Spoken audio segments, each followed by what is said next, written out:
अच्छा जी, अस्सलाम वालेकुम। तो आज जो है हम डिस्कस कर रहे हैं टाइप्स ऑफ बिजनेसेस। और टाइप्स ऑफ बिजनेसेस के अंदर हमने एक एग्जांपल लिया है कि हम एज्यूम कर रहे हैं कि मिस्टर ए एक शख्स हैं जो कि एक बिजनेस स्टार्ट ऑफ करना चाह रहे हैं, जिसमें वो टी शर्ट्स का ब्रांड स्टार्ट करना चाह रहे हैं। और उस ब्रांड के लिए उन्हें चाहिए 100,000 बक्स। और 100,000 रुपीज के लिए उनके पास बिजनेस करने के लिए तीन तरीके हैं। पहला तरीका है कि मिस्टर ए के पास सारे पैसे खुद हैं। उसका मतलब है अगर वो अपने सारे पैसों के साथ यानी 10,000 रुपये खुद इन्वेस्ट करें और इन्वेस्टमेंट स्टार्ट करें तो वो हो जाएंगे सोल ट्रेडर। और वो जो है अपना बिजनेस स्टार्ट कर सकते हैं और एज ए सोल ट्रेडर काम कर सकते हैं। वो किसी भी वेंडर से जाके शर्ट्स परचेज कर सकते हैं या किसी मैन्युफैक्चरर से शर्ट्स बनवा सकते हैं और उसके बाद वो शर्ट्स जो है उसको सेल कर सकते हैं। मिस्टर ए जो हैं, अगर खुद बिजनेस स्टार्ट करते हैं तो he himself, sole being he himself, और trader being buying and selling of shirts, खुद एक बिजनेस स्टार्ट कर रहे हैं जिसके वो अकेले मालिक होंगे और वो एक बिजनेस को चला रहे होंगे। जब वो ये बिजनेस खुद कर रहे हैं as a sole trader, that means for every liability, यानी अगर कोई उनके ऊपर लाइबिलिटी है इन द सेंस कि उनको कोई पे करना ही है कोई चीज, या कोई किसी वेंडर को पेमेंट करनी है या किसी शख्स को पेमेंट करनी है, तो मिस्टर ए जो है वो himself will be liable if he is doing business under the label of a sole trader.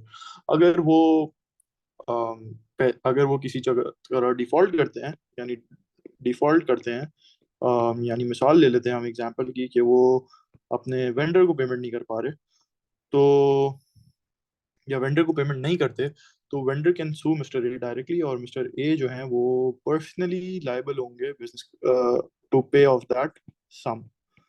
यहाँ पे अगर हम मिसाल लें, अगर हम इसकी ब्रांड का नाम इनके ब्रांड का नाम रख दें, आई वुड से XYZ, तो XYZ won't be liable, but it would be Mr. A that would be liable to this vendor to pay this amount जो भी उन्होंने जिसके वो लायबल हैं।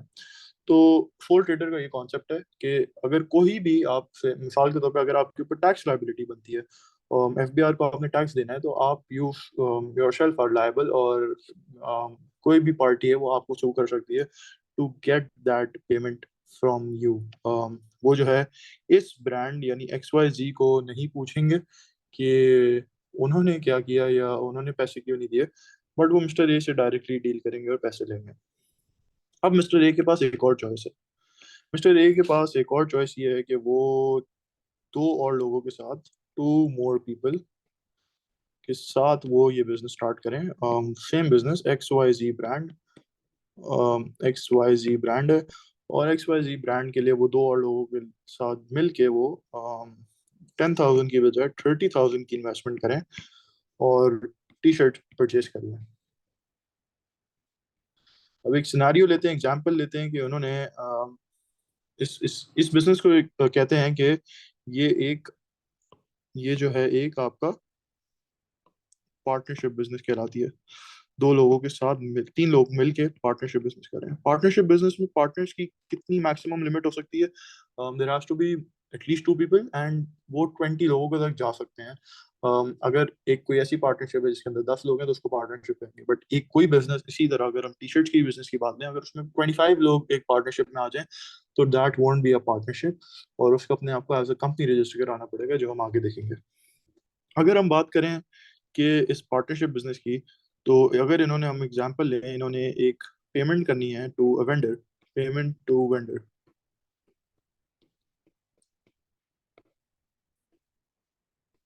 इस पेमेंट करने में ये लोग डिफॉल्ट कर जाते हैं। डिफॉल्ट से मतलब ये है कि ये लोग पे नहीं कर पाते, ये टाइम पे ये दो लोग और मिस्टर ए जो है वेंडर साहब को पेमेंट नहीं कर पाते।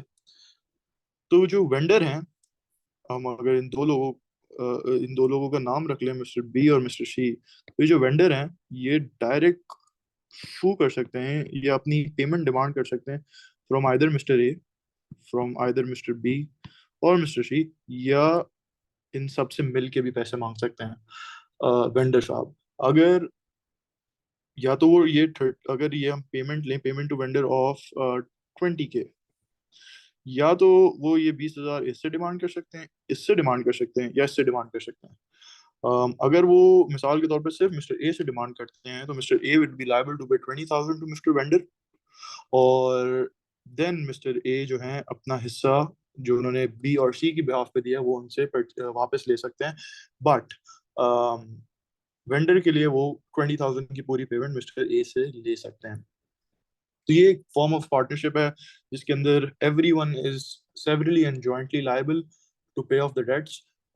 चाहे ये डील जो है, जो 20,000 का वेंडर से डील हुई है, वो मिस्टर सी ने ही क्यों ना की हो अकेले में, but still Mr. A and Mr. B would be jointly and severally liable for the payment of this 20,000 rupees।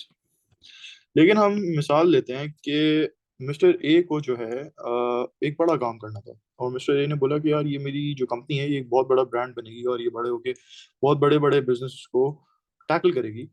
तो उन्होंने सोचा कि यार, और मैं चाहता हूँ कि मैं एक अच्छे तरीके से काम करूँ या रेगुलेटेड वे में काम करूँ, अगर हम बेहतर लफ्ज़ों में बात करें, तो उन्होंने बोला कि मैं एक कंपनी फॉर्म कर लेता हूँ। कंपनीज जो है पाकिस्तान के अंदर they are regulated by the SECP। SECP stands for securities and exchange commission of Pakistan. अगर हम इसको थोड़ा सा उल्टा तरीके से लिखते हैं तो ये ज़्यादा बेहतर आपको समझ आ जाएगा। पाकिस्तान के अंदर एक इदारा है SECP के नाम से, जो कि आपकी सारी कंपनीज को रेगुलेट करता है।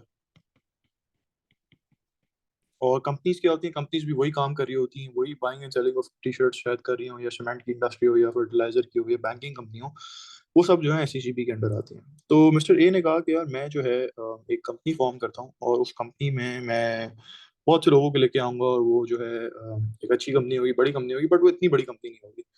तो चूंकि वो जो है एक इतनी बड़ी कंपनी नहीं बनाना चाह रहे थे, तो उन्होंने सोचा कि यार मैं एक छोटी कंपनी स्टार्ट ऑफ करता हूँ, और मैं एक प्राइवेट लिमिटेड कंपनी स्टार्ट करता हूँ। Private limited company, private limited company के अंदर दो टाइप्स होती हैं। एक होती है SMC प्राइवेट लिमिटेड।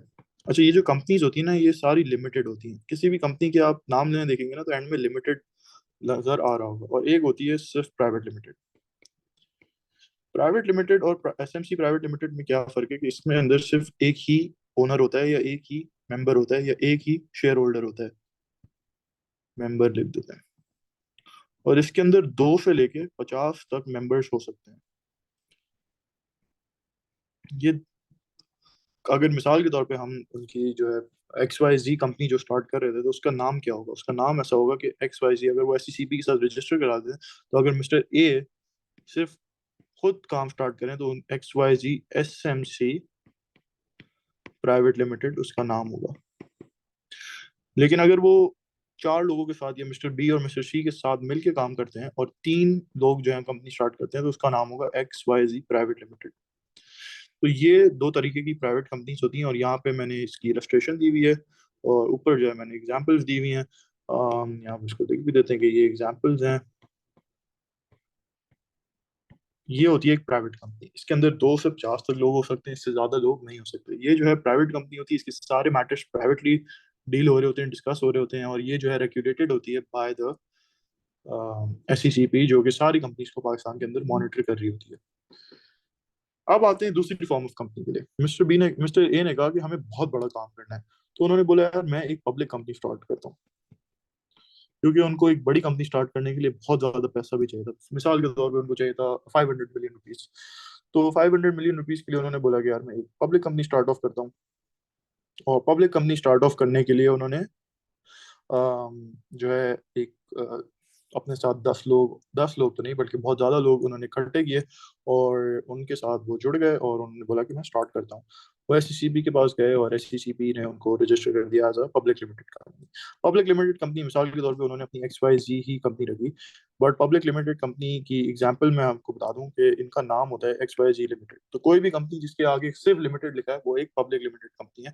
और अगर किसी के आगे प्राइवेट लिमिटेड या SMC प्राइवेट लिमिटेड लिखा है, तो वो एक प्राइवेट लिमिटेड कंपनी है। XYZ लिमिटेड कंपनी के पास कोई, इनके पास मिनिमम जो है मिनिमम 3 मेंबर्स होने चाहिए। सॉरी, मिनिमम 3 मेंबर्स यानी मिनिमम 3 शेयर होल्डर्स होने चाहिए। मेंबर्स का मतलब है शेयर होल्डर्स इन केस 1। और केस 2 के अंदर उनके पास मिनिमम 7 मेंबर्स होने चाहिए। um, अच्छा, अब ये केस 1 और केस 2 क्या है? केस 1 के अंदर वो कह रहे हैं कि अगर वो कंपनी पब्लिक कंपनी अनलिस्टेड है तो आपके पास कम से कम 3 मेंबर्स होना लाजमी है, 3 शेयर होल्डर्स होने लाजमी है। लेकिन अगर आपके पास लिस्टेड कंपनी है तो आपके पास मिनिमम 7 मेंबर्स होने चाहिए। अभी लिस्टेड का मतलब क्या होता है? लिस्टेड का मतलब है listed on the Pakistan stock exchange, PSX इसका शॉर्ट फॉर्म है, जिसका हम पूरा ये कोर्स कर रहे हैं। तो ये जो है लिस्टेड और अनलिस्टेड कंपनीज की रिक्वायरमेंट्स होती है कि उनके पास कम से कम मिनिमम 3 मेंबर्स होने चाहिए, मिनिमम 7 मेंबर्स होने चाहिए लिस्टेड के। तो इससे हमने एक चीज सीखी, बातों ही बातों में, मैंने वाज़ेह तौर पे नहीं बताई बट शायद आपको क्लिक हो जाए, कि every listed company is a public company, but every public company is not a listed company. और प्राइवेट कंपनी तो कभी भी लिफ्ट हो ही नहीं सकती। क्यों? क्योंकि पब्लिक कंपनी का जो में से, as the word itself suggest, public company जो है इसके अंदर पब्लिक का पैसा इन्वॉल्व होता है। It involve publics money money. तो इसकी जो रेगुलेशंस हैं वो SECP और स्ट्रिक्ट करता है बनस्बत इसके कि एक प्राइवेट कंपनी, क्योंकि इसके अंदर पब्लिक का पैसा इन्वॉल्व होता है। जैसे हमने देखा है कि लिस्टेड कंपनी होती है, PSX के अंदर कोई भी आम शख्स इसके शेयर्स परचेज कर सकता है, और कोई भी बंदा जो है इसके अंदर आ सकता है। वेराज जो प्राइवेट कंपनी होती है, ये आप देख ले, प्राइवेट कंपनी जो है इसके अंदर हर कोई इन्वेस्ट नहीं कर सकता। इसके अंदर अगर आपको शेयर्स खरीदने हैं तो आपको एटलीस्ट, मतलब यू हैव टू हैव, ये जो जितने भी मेंबर्स हैं, मिसाल के तौर पे एक प्राइवेट कंपनी है उसके 5 मेंबर्स हैं, 5 शेयर होल्डर्स हैं, अगर आपको you want to be the sixth one, आपको कम से कम उन 5 मेंबर्स की अप्रूवल चाहिए होगी before you become a share holder. तो लेकिन पब्लिक कंपनी में ऐसा नहीं है। पब्लिक कंपनी के अंदर आपको अप्रूवल नहीं चाहिए, अनलिस्टेड में भी नहीं चाहिए, लिस्टेड लिस्टेड में भी नहीं चाहिए। तो जो लिस्टेड कंपनी होती है उसकी रेगुलेशंस और पब्लिक कंपनी की रेगुलेशंस इन द सेंस ज्यादा होती है। But this is the whole crux of this, listed public companies दो तरीके की होती है। अब फर्क क्या है? जब एक कंपनी आप बनाते हैं तो आप, जब SECP के पास जाते हैं तो आप उनको बताते हैं कि यार I need this much of capital. मिसाल के तौर पे जो हमने एग्जांपल ले रहे थे, हमें चाहिए 500 मिलियन का कैपिटल। तो आप SECP को जाते हैं और बोलते हैं यार मुझे 500 मिलियन का कैपिटल चाहिए, और मुझे जो है कंपनी लिस्ट करनी है, and मिसाल के तौर पे मुझे पब्लिक कंपनी लिस्ट करनी है। तो आप उस कंपनी का नाम रजिस्टर करते हैं। हमने मिसाल दी थी कि XYZ लिमिटेड। याद रहे कि पब्लिक कंपनी है तो इसमें प्राइवेट नहीं है, सिर्फ लिमिटेड है। और लिमिटेड कोई भी हो, अगर सिर्फ लिमिटेड लिखा है कंपनी के आगे, कंपनी के नाम के आगे, तो वो एक पब्लिक कंपनी है। तो हमें 500 मिलियन का कैपिटल चाहिए, और हमने SECP को बोला कि यार हम जो है चाह रहे हैं कि हमारे पास 50 मिलियन शेयर हो ऑफ ₹10 ईच। पाकिस्तान के अंदर याद रहे कि ऑलमोस्ट सारी कंपनीज जो हैं उनकी जो शेयर प्राइस होती है वो स्टार्टिंग में 10 होती है, यानी पार वैल्यू जो उनकी होती है वो ₹10 होती है। ये बात अलग है कि कुछ कंपनीज जो बहुत अच्छी होती हैं वो शायद अनलिस्टेड हों या प्राइवेट हों, जब लिस्ट हो रही होती हैं, पब्लिक हो रही होती हैं, तो उनको प्रीमियम पे चार्ज किया जाता है। बट ये जो है ये पार वैल्यू उसूलन पाकिस्तान के अंदर ₹10 ही चलती है। तो ये जो है पार वैल्यू, XYZ लिमिटेड के ने अनाउंस किया कि यार हम 50 मिलियन शेयर लॉन्च कर रहे हैं और ₹10 का एक शेयर होगा। तो जब उन्होंने ये बताया कि 50 मिलियन शेयर हैं, तो उन्होंने पाकिस्तान स्टॉक एक्सचेंज पे मिसाल के तौर पे लिस्टिंग के लिए अप्लाई किया, और उन्होंने इन्वेस्टर से कहा कि हमारी ये कंपनी है। मिसाल जो हमारी एग्जांपल थी, हम एक टी-शर्ट की कंपनी है और हम एक बड़ा बिजनेस करने जा रहे हैं, and will export to Europe, US, Canada, UK, हर जगह हम एक्सपोर्ट करेंगे। तो आप हम पे इन्वेस्ट करो, and these are 50 million shares on offer that's of ₹10 each. तो ये तो उन्होंने कहा कि यार हमें इतने कैपिटल की जरूरत है अभी। तो ये जो कैपिटल है, क्योंकि उन्हें 500 मिलियन चाहिए, और ये तो इसको हम कहते हैं, सॉरी, इस इस कैपिटल को हम कहते हैं पेड अप शेयर कैपिटल।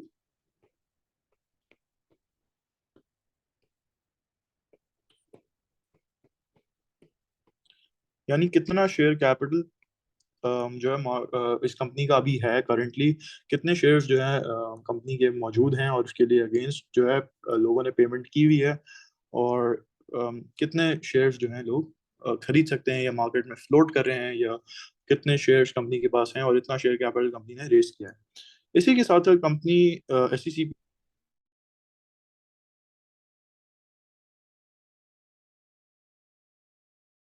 भी जो है आपसे एक और चीज पूछता है कि यार व्हाट,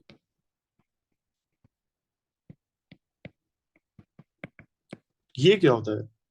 देखें, हमें पता है अभी के लिए कि we need $500 million, $500 million। But हमें लगता है कि 3 साल के बाद हमें और पैसों की जरूरत होगी, and we would need another $500 million। तो we would need more $500 million। और उसके लिए जो है हमें हम अभी से एसईसीबी को बता देते हैं कि यार ऑल्दो हमारा अभी हमें 500 मिलियन चाहिए, उसके लिए हम 50 मिलियन शेयर्स जो है लॉन्च कर रहे हैं। और ₹10 का एक शेयर होगा जिससे हमें $500 million मिल जाएंगे। बट हमें लगता है कि हमें 500 मिलियन शेयर्स और चाहिए होंगे। तो वो अपना एसईसीपी को XYZ कंपनी जो है उसके जो डायरेक्टर्स होते हैं वो बता देते हैं कि यार हमें जो अपना शेयर कैपिटल चाहिए वो 1 बिलियन का चाहिए, ऑथराइज शेयर कैपिटल जो है 1 बिलियन का चाहिए। 500 million and 500 million is I suppose ₹1 billion. और इससे ये होता है कि जब उनके पास और शेयर कैपिटल इशू करने की, देखें इनके पास ये जो है they have more room to issue new shares.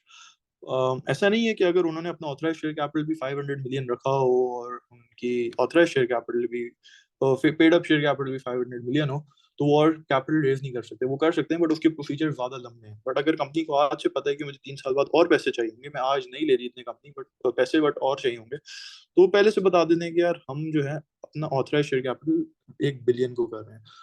And फिर कंपनी की डिस्क्रिप्शन पे होता है कि वो 3 साल बाद करें, 2 साल बाद करें, या 10 साल बाद करें, या कभी भी नहीं करें।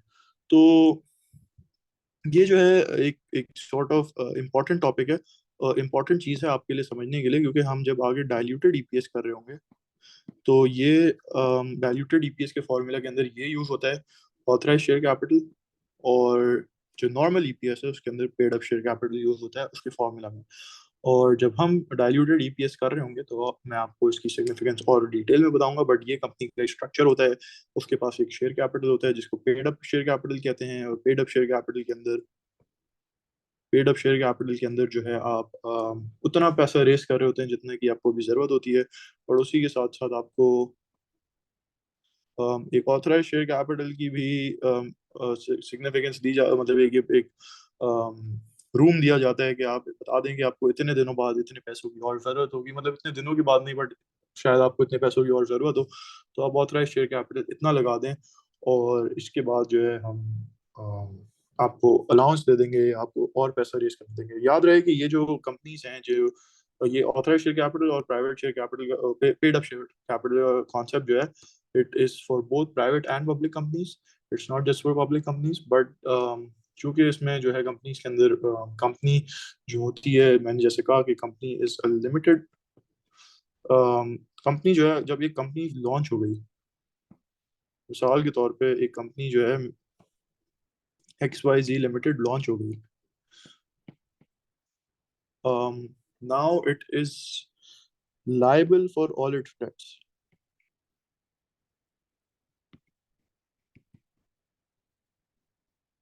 इसके शेयर होल्डर्स हैं, एग्जांपल लेते हैं हम, ए, बी, सी, डी, ई और एफ। और ये कंपनी जो है इट ओज 100 मिलियन। तो जिसको भी ये कंपनी 100 मिलियन ओ करती है वो शख्स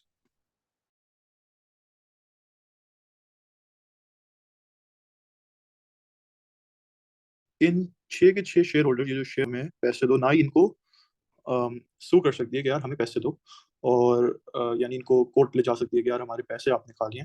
बट हाँ, ये जो शख्स है जो जिसको $100 मिलियन ये कंपनी ओ करती है, ये शख्स इस XYZ लिमिटेड कंपनी को सू कर सकता है और उनको कोर्ट लेके जा सकता है, और XYZ लिमिटेड के बिहाफ पे जो भी डायरेक्टर्स होंगे या जो भी सीईओ होगा वो जो है जवाबदेह होगा।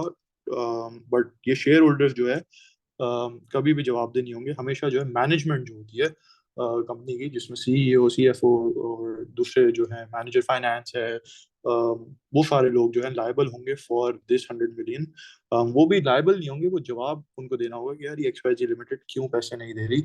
और अगर उसके पास इतने पैसे हैं, वो डिफॉल्ट नहीं कर रही, तो एससीसीपी विल मेक श्योर कि यार ये 100 मिलियन जो है और जो आपके ऑडिट्स हैं और जो सारे इदारे हैं गवर्नमेंट पाकिस्तान के, वो सब मेक श्योर करेंगे कि आप जो है उस वेंडर को पेमेंट दें, और कोर्ट्स भी जो है उसमें अपना किरदार अदा करेंगे।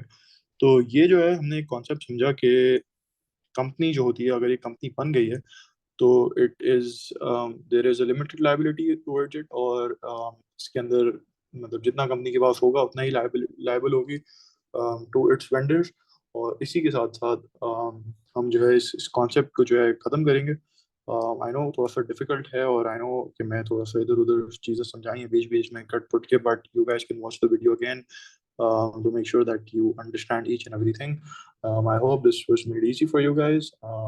फिर हम जो है क्लास में मिलेंगे, and we'll see you soon.